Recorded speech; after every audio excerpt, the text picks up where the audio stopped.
Dari sebuah daerah yang menjunjung nilai kejujuran dan keteguhan, lahir perjalanan hidup yang ditempa oleh proses panjang.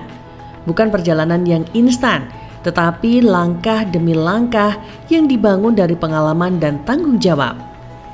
Tamu kita kali ini memulai pengabdiannya dari dunia jurnalistik. Bertahun-tahun berada di lapangan, mengawal fakta, dan menyuarakan kebenaran melalui tulisan. Dunia yang menuntut kepekaan, keberanian, dan integritas. Perjalanan itu kemudian membawanya pada amanah baru, dipercaya sebagai anggota komisioner Komisi Pemilihan Umum Kabupaten Blora. Dari mengabarkan peristiwa, kini ikut menjaga proses demokrasi. Ini bukan sekedar perubahan profesi, tetapi perjalanan nilai tentang tanggung jawab, integritas, dan pengabdian kepada publik. Mari kita dengarkan kisah perjalanannya. Assalamualaikum warahmatullahi wabarakatuh. Selamat berjumpa bersama saya Tia Ristia kembali untuk menjumpai Anda di program dari Samin TV Wong Bluro. Kembali kita hadirkan untuk Anda di kebersamaan kita hari ini. Dan luar biasa karena saat ini Tia sudah hadir bersama dengan Wong Bluro yang pastinya sudah malang melintang di dunia politik. Wah, siapa dia kalau bukan Pak Mustaqim. Nah, Pak Mustaqim, halo, apa kabar? Alhamdulillah baik, Mbak. Oke, mungkin pemirsa Samin TV mengenal beliau adalah salah satu sosok dari anggota komisioner KPU Kabupaten Blora ya, sebagai Wong Blora asli ya Mas Mustaqim ya. Blora. Asli Blora. Kelahiran Kan Blora di apa? Ngawen. Ngawen, dari Blora Barat ya. Nah, kali ini kita akan coba ya untuk bisa ngobrol, berbincang dengan Pak Mustaqim ini terkait dengan sepak terjangnya di dunia politik. Bahwasanya dulu ya, saya mengenal beliau sebenarnya meniti karir bukan di komisioner KPU ya. Saya mengenal beliau malah justru jurnalis loh. Nah, kali ini mungkin sebelum kita bahas ke sana ya, saat ini di KPU Kabupaten Blora sebagai apa ini kalau boleh tahu Pak Mustaqim? Sebagai anggota KPU di divisi Sosdikliparmas, sosialisasi, pendidikan pemilih, partisipasi masyarakat dan SDM. Wah, ini panjang sekali ya. Masih seputar untuk sosialisasi ya, mengedukasi, dekat dengan masyarakat. Nah, ini pastinya juga sosok Pak Mustaqim ini tidak lekang dari dulu ya, flashbacknya lagi sebagai seorang jurnalis, dan mungkin kita pengen tahu ya seperti apa sih mungkin sepak terjang beliau di dunia politik sehingga bisa menduduki posisi saat ini. Nah, Pak Mustaqim, cerita-cerita dikit dong ya, seperti apa sebagai orang asli Blora gitu ya, Wong Bluro asli ini dilahirkan di Blora, dibesarkan di Blora sehingga bisa berkarir di Blora dan juga bisa menjadikan beliau ini salah satu anggota komisioner Kabupaten Blora yang memilih juga ya, mengawal ya pemilihan umum yang ada di Kabupaten Blora kayak gitu. Nah, awal mulanya dulu sebelum berkarir jadi komisioner ketemu dulu kan kayaknya jurnalis ya. Nah, betul. Ini seperti apa sih? Apakah memang dulu lulusan dari bidang apa, pendidikan komunikasi atau seperti apa sehingga tertarik di dunia komunikasi seperti ini? Saya tuh kuliah di Blora juga. Di Blora juga. Salah satu di kampus Sekolah Tinggi Islam itu Muhammadiyah yang ada di Sostain Blora. Tapi memang ada beberapa teman yang mengira saya itu kuliahnya di luar kota. Tuh, terus kemudian saya lulus tuh saya ikut di berbagai organisasi termasuk di internal kampus juga. Wah, ini anak organisasi ya judulnya ya, ceritanya ya. Organisasi dulu juga pernah juga kandidasi soal ketua senat, bahasanya kalau ini ketua senat ya. Yes, wah ini ketuanya. Cuman memang tidak jadi. Oh, nggak jadi. Terus? Kita tidak jadi karena sistemnya Muhammadiyah itu kan ada yayasan ya, yayasan yang menentukan. Terus kemudian sembari saya kuliah itu juga ikut di organisasi eksternal mahasiswa di HMI saya. Oh ya. Di HMI Blora. Kemudian setelah lulus itu saya juga ikut waktu itu KNPI. Komite Nasional Pemuda Indonesia. Itu jadi KNP ke KNPI, Wah, ini KNP kalau Blora ya. biasanya kalau KNPI, jebolan KNPI jadi tokoh beneran ini ya, beneran kalau Iya, sekarang KNPI memang jadi tokoh-tokoh semua nih. dari dulu yang saya ikut KNP yang pertama itu hampir semuanya sekarang jadi orang. Jadi orang apa? jadi tokoh semua Bener, ya. bener, bener, bener. Jadi semuanya sekarang yang jadi ketua Muhammadiyah itu juga zaman-zaman saya masih kepengurusan di KNPI gitu kan. Termasuk Pak Husain yang sekarang jadi Bawaslu Provinsi, terus yang sekarang jadi Sekdin apa namanya DLH itu juga dulu pernah jadi ketua KNP juga Mas iya, Bayu gitu kan. Jadi dulu itu saya ikut di masa 2 periode kepengurusan di KNPI. Nah, itu terus kemudian saya sempat kerja juga di salah satu resto di Kabupaten Blora, dekat dengan perempatan Grojogan. Nah, di situ menjadi Jadi chef. Wow. jadi ini barista. Oh, iya, iya. Jadi barista yang belajar dari situ. Jadi baristanya kan dulu nggak pakai alat, Ya kayak kan sekarang nggak ya. pakai sekarang. Jadi barista dulu kita buat latte aja kita itu pakai dinamo itu dibuat sendiri untuk membuat foamnya susu. Nah, itu pengalaman. Waduh. Terus sempat ikut juga pelatihan barista itu di Kementerian Tenaga Kerjaan. Alhamdulillah dapat sertifikat juga di sana.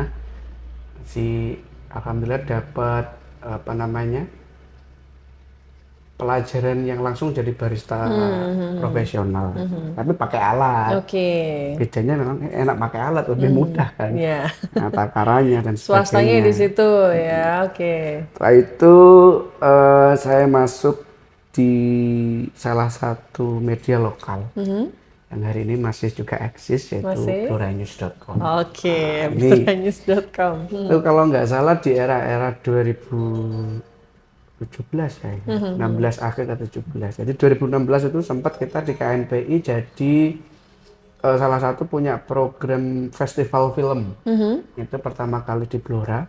Itu namanya Blora Indie Fest. Itu masih bisa di searching teman-teman ya. Jadi itu salah satu festival film pertama di Blora. Ya waktu itu ya makanya dari KNPI juga termasuk. Iya. Nah, waktu itu bendara ya. Waktu di Blora Indie Fest itu. Nah, cukup berhasil pada waktu itu ya. Artinya ada sekitar 22 peserta. Iya. Film Ya. yang bertarung hingga akhirnya muncul pemenangnya kemarin itu dari teman-teman. Dia dulu malah masih kuliah, termasuk anak-anak SMA yang dari Cepu itu juga keren-keren. Udah aktif dari semasa sekolah, kuliah ya, berorganisasi juga seperti itu. Sekolah juga OSIS. Jadi memang ternyata begini ya. Tapi memang harus ada perbedaan untuk orang-orang yang ikut berorganisasi itu paling tidak memang secara pola pikirnya dan lebih ke visioner sih. Bisa tahu nih ini mau 1 tahun 2 tahun ke depan mau apa gitu kan, seperti itu. Jadi mulai dari itu Blora Indie Fest kita lancar, terus habis itu saya masuk ke dunia jurnalistik. Berkecimpung di jurnalistik ya. Oke. Di jurnalistik itu kemudian dari bloranews.com itu pindah nggak itu ke media lain? Media nasional ya, Tribun News di Tribun Jateng di tahun 2021 itu waktu COVID. Iya. Itu COVID itu.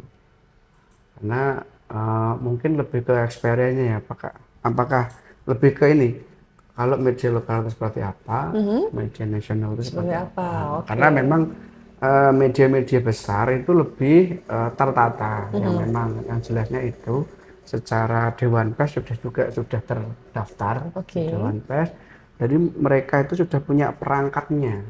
Jadi mulai sudah, kalau di Tribun pengalaman saya itu sudah ada namanya redaksinya sudah ada. Jadi keredaksian mulai dari editor itu melalui fase-fase itu tidak kemudian serta-merta kita buat bisa langsung upload, tidak bisa. Jadi memang ada editornya, ada melewati redaksional dulu. Jadi editor ini ACC sama Pemra. Pemra sudah ini berarti upload. upload Oke. gitu. Jadi tidak serta-merta yang kita tulis langsung bisa di-upload. Betul. Itu belum nanti apa ya, pengalaman itu kadang-kala tulisan kita itu kadang-kala kan diedit sama judulnya sama editor tuh. Nah, itu kita kadang perang tuh sama editor. Kok judulnya jadi gini ya, Mas? Oh, berubah gitu ya. Kok jadi gini ya, Mas? Aduh. Ya. Tapi berarti memang dulu nulis berita karena kemampuan bisa menulis berita, benar Ya. ya. Kalau zaman sekarang kan kadang pakai AI dan Ya, lain ini sebagainya gitu ya. AI itu sekarang sangat membantu, tapi untuk nalar-nalar apa ya bahasanya itu. AI itu kan nggak ada empati sebenarnya. Iya, betul, kan. betul. Dia hanya berbasis dengan data-data resource yang dia dapat gitu. Nah, yang tidak didapatkan di AI itu soal empati, soal feeling. Jadi Feelingnya misalkan udah kena jurnalistik ya. itu punya feeling, misalkan ada kejadian apa itu, ini sudah ada di kepala nih judul kayak gitu. Ini udah, oh ini jadi berapa berita sudah tidak bisa. Iya. Nah, itu ada feeling-feeling seperti itu. Dulu jadi jurnalis wah udah bisa langsung tek, oh iya ini nanti jadi berapa berita dan sebagainya. Jadi memang feel-nya udah dapat di situ gitu ya. Nah, Itu memang belajarnya di waktu masih di Blora News ya, karena memang waktu itu Pak Direkturnya itu Pak Mas Abdul Jalil itu memang dulu apa namanya, nge-treatnya itu begini, kita itu, aku hampir selama mungkin 1 tahun Mbak, itu pun tidak boleh menulis rilis. oh terus Kalau cuma rilis ikutan aja? Iya, harus memang menulis dari hasil wawancaranya. Memang awal-awal susah itu. Iya, memang iya. karena memang Nggak boleh kebiasaan. nangkep rilis. Kalau rilis itu kan ikutan udah terus mudah ya. kan. Tinggal kadang cuma Iya, ngedit tinggal beberapa, diotak-atik dikit otak-atik bisa lah aja ya. bisa. Kalau dulu saya belajarnya memang harus nulis dari hasil wawancara. Jadi memang kayak misalkan feel-nya, kalau sekarang dulu kalau buat berita juga memang secara instingnya juga udah bisa. Oke, jadi jurnalis lebih mudah atau lebih sulit kalau menurut Mas Awal-awal Tadi? itu sulit karena mengadaptasi begini, karena jadi jurnalis itu akhirnya sebagai penulis itu juga harus menjadi pembaca. Tanpa membaca kayaknya kita nggak bisa nulis. Betul. Karena kekosongan kosakata, Iya. kekosongan informasi dan sebagainya. Nah, itu menjadi pengalaman hidup yang luar biasa karena memang di keluarga saya juga tidak ada yang jadi Basic wartawan. jurnalis nggak ada ya? Dan satu desa pun baru saya kayak gitu. Itu kan artinya bahwa memang menjadi jurnalis itu salah satunya mempunyai satu, mau tidak mau harus punya wawasan. Betul. Karena dia kan tidak hanya bicara soal pemerintahan, dia tidak hanya bicara soal isu-isu kebijakan, bahkan kuliner, Iya. wisata, Semuanya masuk ya. semuanya masuk. Makanya di kanal-kanal apa media besar itu sudah ada nih kuliner, Iya, wisata, betul. politik, budaya, itu kan tinggal pilih. Dan mereka itu pasti punya yang namanya ini, karena dulu kalau yang di zaman saya di Tribun itu setiap hari itu ada yang namanya Korlip, koordinator liputan. Itu setiap hari itu sudah memberikan list. Oh, harus liput apa aja, di mana? Sebenarnya nggak gitu harus ya? semuanya, tapi dia memberikan gambaran ini politik ini, pemerintahan ini, budaya ini. Tapi lebih kepada seringnya mengacu pada isu-isu nasional dulu. Oke, dari situlah ya, dari berbagai macam pilihan ya, ada kuliner, Wisata, UMKM, bisnis dan travel. sebagainya. Nah, kenapa akhirnya mengacu ke arah politik? Kayaknya akhirnya kan ke apa namanya, suka dengan berbau-bau politik gitu ya. Nah, ini seperti apa sih awal mulanya? Ceritanya gimana tuh? Dulu itu di tahun 2017 itu kan ada yang namanya pilkada itu, pilgub Jawa Tengah itu. Nah, itu sembari saya di Blora itu kan saya daftar jadi PPK. Di kecamatan ya, PPK yang di ya. Badan Diklat di PPK. Delalah, delalah apa ya bahasanya? Itu delalah. Delalah itu saya diterima. Iya. Terus akhirnya ikut jadi Badan Ad hoc panitia pemilihan kecamatan. Nah, di situ awalnya itu penyelenggaraan seperti ini.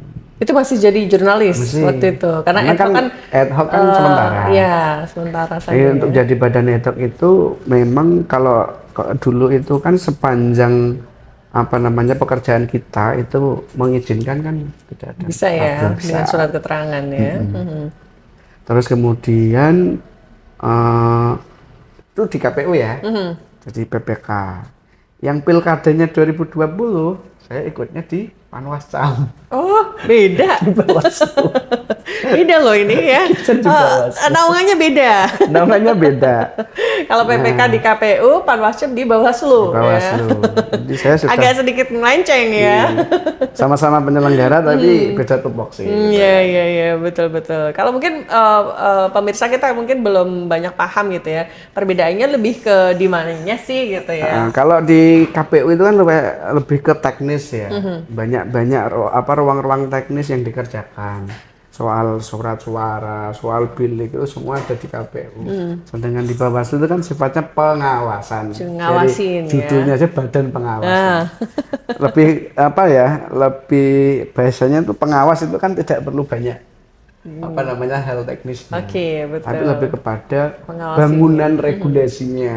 Lebih kepada itu sih sebenarnya kalau yang saya rasakan waktu jadi PPK sama Panwascam itu perbedaannya di situ. Kalau PPK itu teknis banget, memang kita ngurus teknis banget sampai level-level pakunya masih berapa, kebutuhannya berapa, BIM, nanti kan badan networknya itu kan di bawah kita. Terus kemudian kalau di Panwascam kan lebih mengawasi jalannya, udah oke.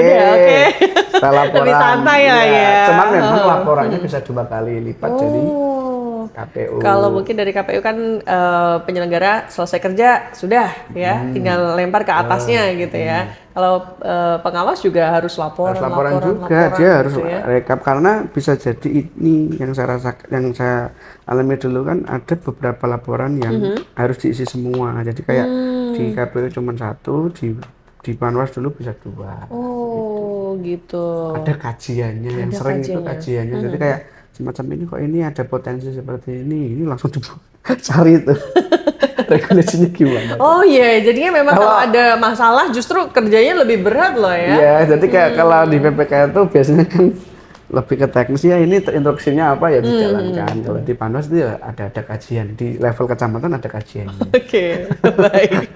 Tapi penasaran nggak sih enak mana PPK sama jadi pengawas? Tapi kita nggak akan bahas itu ya. Jadi dari situlah ternyata kita tahu sebenarnya Pak Mustaqim ini sudah banyak makan asam garam di dunia politik ya, melalui penyelenggara pemilu juga seperti itu. Jadi pengawas juga pernah. Jadi memang sudah berpengalaman di situ. Jadi memang nggak banyak tahu. Wah, ini Pak Mustaqim tiba-tiba jurnalis kok jadi komisioner gitu ya. Banyak yang kaget loh gitu. Nah, awal-awal itu masih banyak orang yang saya WA itu menganggap saya masih jurnalis. Betul. Tahun-tahun seperti apa? Mungkin pengalamannya deh Pak. Ya, tadi kan mungkin dari situ jadi pengawas, apakah langsung di tahun pemilu berikutnya jadi itu kan 2020 berarti ya. Panwascam itu baru 2021 kan masuk di Tribun tuh. Nah, masuk di Tribun 21, 22, 23 kan. Aku 23 ikut KPU itu. Oke. Di akhir Oktober saya dilantik itu. Oke, jadi itu belum banyak yang tahu. Belum banyak yang tahu. Awalnya teman-teman media pada tahu ya, udah langsung ngeliput. Wah, ini teman kita selamat gitu ya. Seperti apa sih mungkin reaksinya saya dari kayaknya teman-teman? tuh daftar KPU itu kayaknya H-3 atau H-2 baru daftar. H-3, Iya, H-2. penutupan itu baru daftar. Setengah apa gimana sih ini Pak Mustaqim? Waduh, kayak nggak niat banget gitu ya, H-3, H-2. Seperti apa sih persiapannya dan lebih sebagainya ke gitu? apa ya, kalau normatifnya ya untuk daftar KPU itu kan ya seperti itulah, untuk menyiapkan semua CV-nya, kemudian ijazah, kemudian fakta integritas dan sebagainya seperti itulah. Tapi sekarang namanya ada yang Siakba.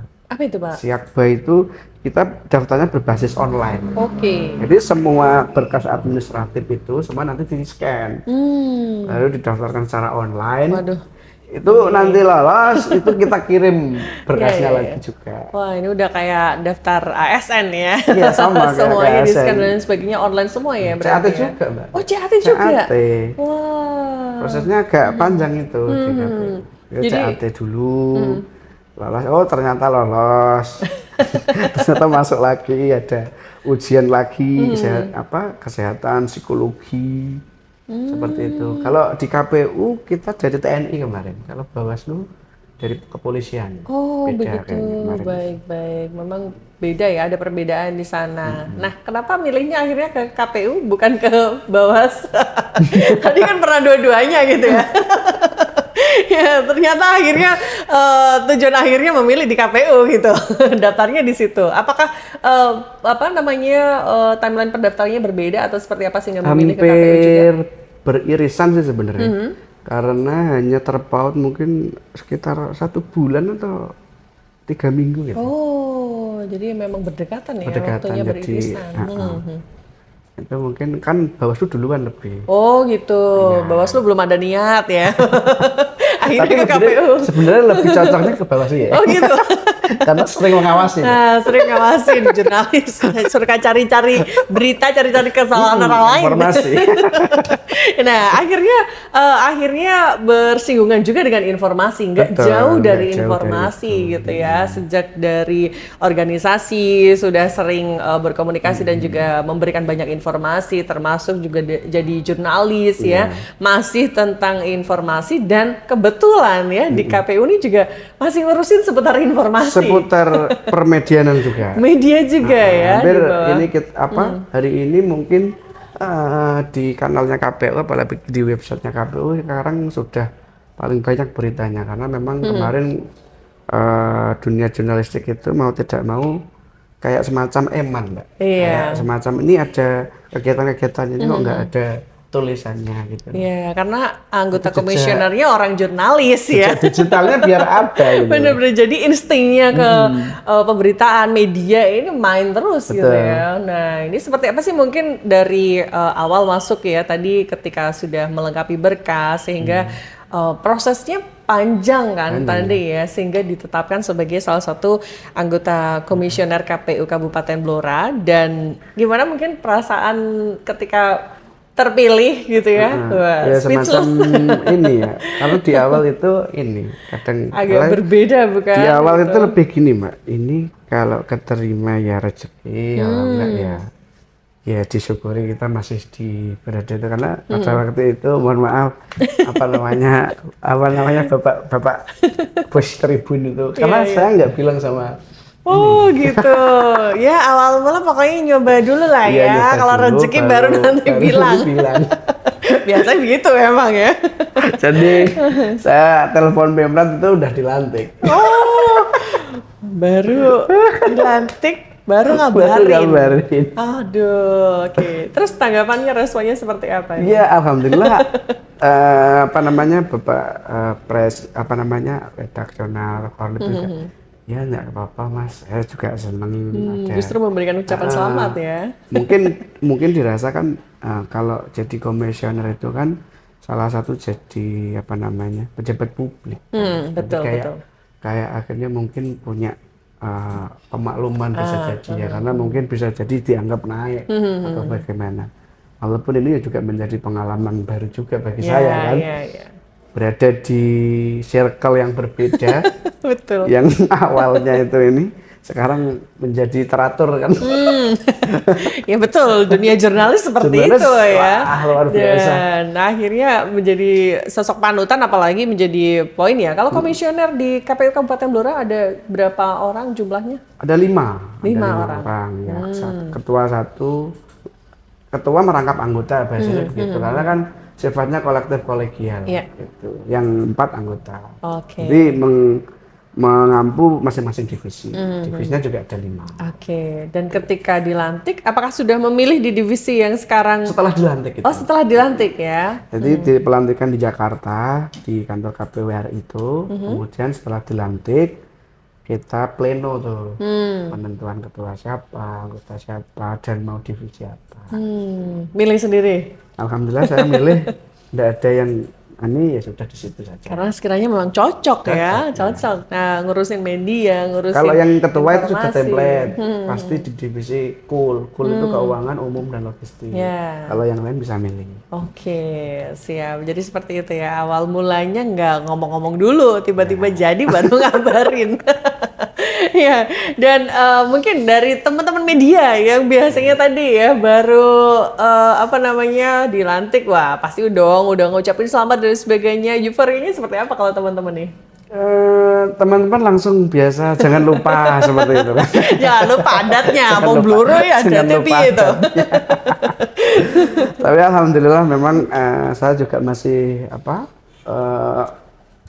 berkomunikasi baik dengan teman-teman jurnalis ya, karena memang apalagi juga tidak bisa pisah, Mbak. Ya, justru malah lebih dekat Lebih ya. dekat ya. Kemarin Sangat juga terbantu kita dong. berkolaborasi di pemilu juga sama-sama teman-teman jurnalis, teman radio juga sama. Kalau TV nggak ada kan, soal TV di baru mungkin ini ya. Ya, nantilah kita Samin TV ini kerjasama ya. Samin TV nanti Samin bisa lah, TV. Pak. Nah, Samin TV.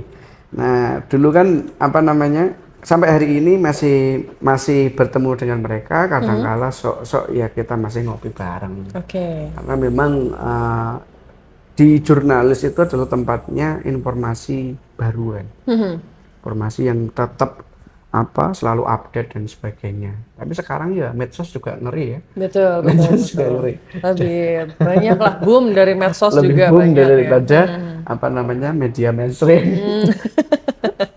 Oke. Media mainstream jadi kontennya media sosial Iya. sekarang. Ya, saling berkolaborasi lah, begitulah ya. Nah, ini mungkin juga dari Pak Mustaqim ya, ketika tadi dimudahkan dengan sudah ada kolega dari teman-teman jurnalis, ini pastinya akan lebih membantu dari tugas fungsinya sebagai anggota komisioner KPU seperti itu. Dan saat ini seperti apa Anda bisa memberikan peran ya, selain tadi mungkin dengan koneksi kepada teman-teman media yang lebih dekat untuk bisa lebih memaksimalkan dari teman-teman media ini untuk bisa membagikan informasi dari KPU Kabupaten Blora, seperti apa sih? Iya, beberapa kali memang teman media kasih rilis tentang kegiatan-kegiatan KPU. Nah, sifatnya kita kan kalau misalkan membagi informasi itu kan kadang-kala memang ada beberapa media yang mempunyai kebutuhan berita itu setiap harinya ada target. Karena dulu saya ada target setiap harinya 4 berita. Oh, oke. 4 berita, 2 kali live Facebook, ya harus ngirim 2 video. Agak berat dengan Ya. di Tribun itu. Nah, itu salah satunya juga bagian dari kolaborasi kita sama teman-teman media. Karena memang media itu juga harus salah satu tujuan adanya media itu kan alignment atau lebih mencerahkan, juga mencerdaskan publik kan, seperti itu, dengan berbagai informasi yang bisa dibagikan ke masyarakat. Walaupun media seringkali viralnya lebih kepada hal-hal yang sifatnya negatif ya, betul. Tapi itu lagi-lagi kembali ke masyarakat kita. Artinya masyarakat kita juga senang yang seperti itu kan, seperti itu. Iya.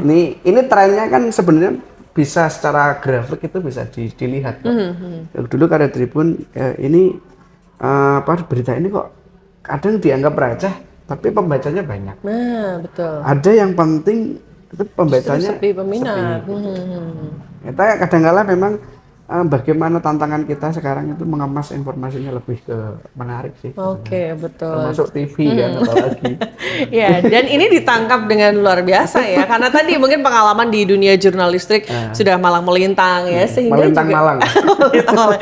Jadi di KPU pun ya, beliau ini punya banyak inovasi loh. Nah, ini kalau dulu mungkin KPU kan jarang ada informasi yang disebarluaskan dalam bentuk lain ya, paling rilis dan lain sebagainya. Tapi kayaknya kalau sekarang udah ada inovasinya juga Nah, nih. iya, sekarang ada Seperti apa nih? podcast. Woi. Podcast Alang Atur. Nah, ini Bapak Ibu, teman-teman pemilih semuanya, lu bisa mengakses di YouTube kita. Sebenarnya kita juga memaksimalkan media sosial kita juga hari ini, dari mulai Twitter atau X ya namanya ya, Facebook, Instagram, TikTok, juga website kita. Karena itu website itu lebih kepada banyak, misalkan mau tahu struktur organisasinya, mau komisioner siapa, sekretaris, sekretariat, itu ada di sini semua. Ada semuanya. Bagian distribusinya apa aja, layanan dan sebagainya, opini, berita, ada semuanya di website KPU. Sekarang lebih kaya lah. Wah, ini karena salah satu komisioner ini mantan jurnalis ya, jadi semua dikemas dengan penuh informasi yang tentunya memudahkan masyarakat kita untuk bisa lebih melek informasi begitu. Nah, mungkin ke depan seperti apa dari Pak Mustaqim ini ya, karena tadi sudah malang melintang di berbagai macam profesi ya sudah ditekuni, dijalani gitu ya.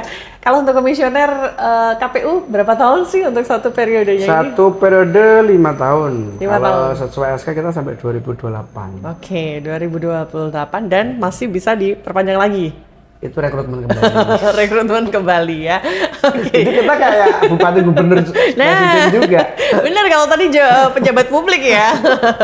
Jadi sorotan Jadi rekrutmen khusus lagi. ya, rekrutmen lagi ya. Diharapkan nanti seperti itu akan bisa memberikan warna baru tentunya ya untuk KPU Kabupaten Blora sebagai salah satu komisionernya ini bisa memberikan terobosan-terobosan inovasi yang tentunya menginspirasi. Betul. Ya, yang tadinya nggak ada ya sekarang ada. Nah, Betul. kemudian hari nanti bisa lebih baik dari yang sudah ada itu tadi. Nah, mungkin juga harapannya karena mungkin saat ini masa jeda juga kan, ini sudah selesai pemilu dan juga pastinya masih banyak kegiatan agenda yang dilakukan saat ini. Apa sibuk apa nih Pak Mustaqim? Kalau pasca tahapan ini kan kita melawan hegemoni publik tentang KPU itu nganggur itu kan.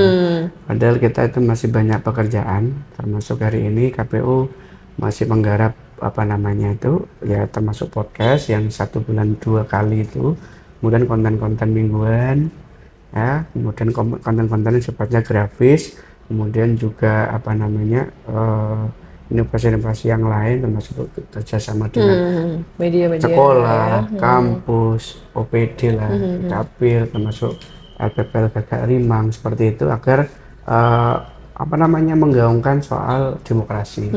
Biar demokrasi ini bukan tentang pemilihannya saja atau pemilu saja, tapi tentang gaya hidup kita tentang berdemokrasi di lingkungan kita sehari-hari. Baik, tentunya dengan menyebarkan informasi yang sebenar-benarnya gitu ya, kita melawan hoax yang berada di masyarakat kita berikan kesadaran juga tentang pentingnya demokrasi juga ya. Wow, luar biasa ya.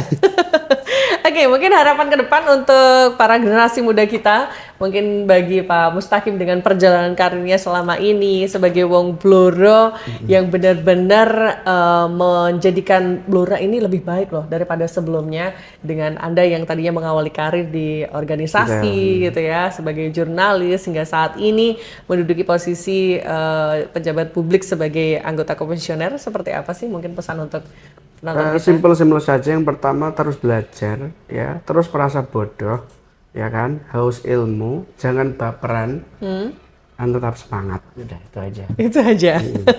Oke, yang pasti model penting. Harus dicatat ya. Jadinya untuk generasi muda yang akan datang yang nantinya akan meneruskan ya dari tongkat kepemimpinan dari beliau ya, karena nanti kan pasti ada masa berakhir ya untuk jabatannya seperti itu. Hanya 10 tahun itu bisanya. Hanya 10 tahun. Udah gak bisa diperpanjang lagi nih Pak? Biasanya naik itu nanti. Oh biasanya naik. Nah amin kita doakan ya. Semoga sukses untuk Pak Mustaqim. Ya, selalu bangga menjadi wong Blora ya. Kita harapkan memberikan banyak kontribusinya untuk Kabupaten Blora untuk bisa lebih maju ke depan. Sebisanya semampunya. Oke. Baik, terima kasih dan juga pemirsa Samin TV dimanapun Anda berada, demikian untuk bincang kita bersama dengan Pak Mustaqim, anggota komisioner KPU Kabupaten Blora yang sudah memberikan waktu untuk kita berbincang di kesempatan hari ini. Akhirnya Tia Risti harus pamit undur diri dari kebersamaan kita. Sampai jumpa di program Wong Blora episode selanjutnya. Sampai jumpa dan wassalamualaikum warahmatullahi wabarakatuh.